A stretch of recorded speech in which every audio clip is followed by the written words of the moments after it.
How to catch a monkey. Hello friends, this is Sanjeev Jain. तो आज एक ये और स्टोरी, इंटरेस्टिंग स्टोरी की बात करते हैं। एक बार मैंने आपको स्टोरी बताई थी स्वामी विवेकानंद की कि बंदरों से छुटकारा कैसे पाएं। इस स्टोरी में हम बात करेंगे कि बंदरों को पकड़ें कैसे। तो ये बड़ी इंटरेस्टिंग स्टोरी है। तो विलेज में एक बार जो एल्डर्स हैं वो अपने जो बच्चे थे छोटे, उनको सिखा रहे थे। कहते कि बंदरों को पकड़ने के लिए कोई जाल की जरूरत नहीं होती। तो कहते बंदरों को पकड़ना ना एक्चुअली में बहुत ही आसान होता है। तो वो कहते हैं कि बंदरों के लिए हम एक काम करते हैं कि एक कांच का एक जार ले लेते हैं जिसका जो नेक है, ठीक है ना, जिसका मुंह जो है बहुत ही छोटा होता है। तो उसके अंदर जो है, जार के अंदर, हम जो बंदरों की फेवरेट चीज है, कोई केला हो गया, कोई भी चीज होगी या फिर मूंगफली होगी, वो रख देते हैं उसके अंदर में। और वो जार जो है वो बहुत ही हैवी होता है, हम उसको फंसा देते हैं, चिपका देते हैं। तो बंदर क्या करते हैं कि उस जार के अंदर में अपना ऐसे हाथ तो डाल लेते हैं, लेकिन जब वो किसी चीज को पकड़ते हैं तो ऐसे मुट्ठी बंद हो जाती है, बट वो निकल नहीं पाती। लेकिन बंदर जो है वो इतने बेवकूफ होते हैं कि वो जो है उसको छोड़ते नहीं है। और शाम के टाइम में तो जब शिकारी वापस आते हैं तो बंदर को तो अपना खाना नहीं मिलता, मगर शिकारी को उसका खाना मिल जाता है।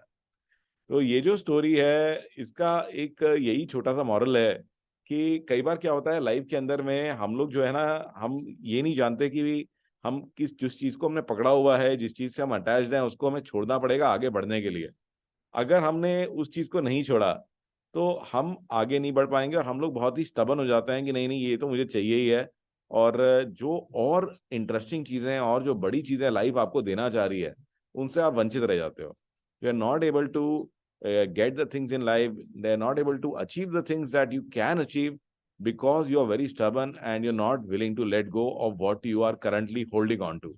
तो कई बार जो है वो चीजें जो आपके पास हैं, उनके पीछे इतना पड़े रहते हैं आप कि उसको छोड़ने को तैयार नहीं है, और आपको ये नहीं पता कि कब है मुझे इस चीज को छोड़ देना चाहिए। I should let go of it to move forward in life.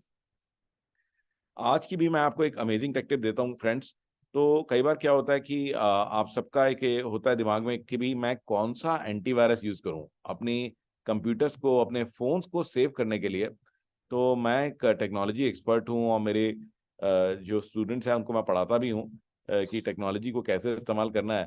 तो उसी में से एक छोटी सी टिप आपको देता हूं कि एंटीवायरस जो है, बहुत तरह के एंटीवायरस आते हैं, बट जो one of the best antivirus मुझे लगता है, जो कि रैंसमवेयर और अलग अलग तरह की परेशानियों से आपको बचा सकता है, और सरप्राइजिंगली जो कि महंगा नहीं है, तो उसका नाम है बिट डिफेंडर। तो ये देखिए, ये bit defender total security antivirus है। और कमाल की बात यह है कि आप देखेंगे कि ये एंटीवायरस जो है, इसका प्राइस एक्चुअली में 100 रुपये भी नहीं है। क्योंकि ये देखिए, ये जो वर्जन है, मैंने इसका लिंक डिस्क्रिप्शन में दिया है इस वीडियो के। तो 3 डिवाइसेस, जो कि Windows computer, Mac computer, Android phone या iOS फोन हो सकते हैं, कोई भी चीज हो सकती है। 3 डिवाइसेस और 3 साल का सब्सक्रिप्शन केवल 850 रुपीज का है, including taxes. So that is even 720 rupees. In fact if you divided by 9, क्योंकि 3 डिवाइसेस 3 साल है, तो इवन 100 रुपये भी आपको सब्सक्रिप्शन ही पड़ेगा। तो friends, if you are looking for a good antivirus, and you must have an antivirus, because जो विंडोज के, मैक के जो भी बिल्ट इन प्रोटेक्शन है, वो अगर सफिशिएंट होते तो एंटीवायरस तो कब के मर गए होते, राइट। तो they are not sufficient, and you must buy one or the other antivirus, and Bitdefender according to me is one of the best. तो हैं बहुत अच्छे भी एंटीवायरस, बट एक जो आप कहेंगे सस्ता, सुंदर और टिकाऊ एंटीवायरस है, वो है बिट डिफेंडर टोटल सिक्योरिटी। तो आई होप कि आपको मेरी ये जो टेक टिप्स हैं और ये स्टोरीज अच्छी लगी होंगी। So do let me have your comment, so I love to hear from you, and do also submit any interesting stories that you come across.